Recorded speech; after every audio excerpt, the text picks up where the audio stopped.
नमस्कार बालमित्रांनो, मी दीपाली. मी घेऊन आली आज छान अशी गोष्ट. गोष्टीचं नाव आहे लांडगा आला रे आला. एक मेंढपाळ मुलगा होता. तो रोज आपल्या मेंढ्या चरायला जंगलात घेऊन जाई. जंगलात तो एकटाच असल्यामुळे त्याला कंटाळा येई. एके दिवशी काहीतरी गंमत करावी असे त्याने ठरवले. तो मोठमोठ्याने ओरडू लागला, वाचवा वाचवा, लांडगा आला रे आला. मुलाने मदतीसाठी हाक मारलीये हे जवळपासच्या शेतकऱ्यांच्या कानावर पडले. त्यांनी हातातले काम सोडले आणि ते सर्व मुलाच्या मदतीला धावले. जेव्हा ते मुलाजवळ आले तेव्हा त्यांना लांडगा कुठेच दिसला नाही. शेतकऱ्यांनी त्या मुलाला विचारले, लांडगा आला म्हणून मदतीसाठी तूच ओरडत होतास ना?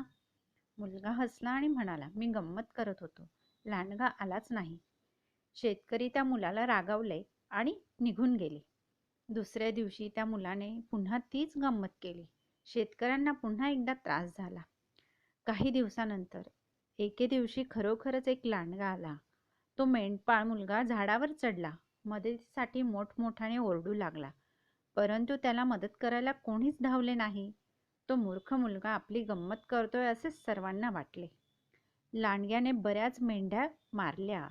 मग मात्र त्या मुलाला आपण केलेल्या गमतीचा पश्चाताप झाला. तात्पर्य काय, तर खोटे बोलणाऱ्या माणसांवर लोक विश्वास ठेवत नाही.